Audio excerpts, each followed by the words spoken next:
Candid ICSE Practice Skills in Maps and Toposheets.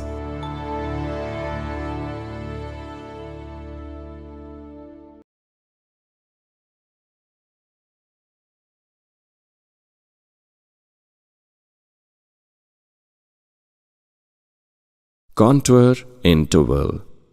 Contour lines are the lines which join the points of equal elevation.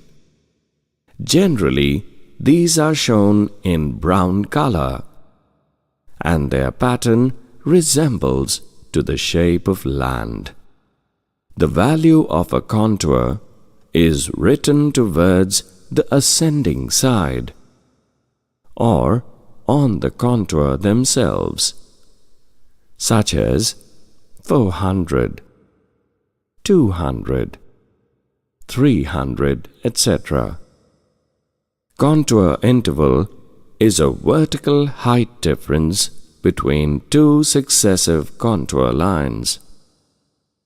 On the half-degree map, the contour interval is 50 meters, and the same is 20 meters on the quarter-degree maps.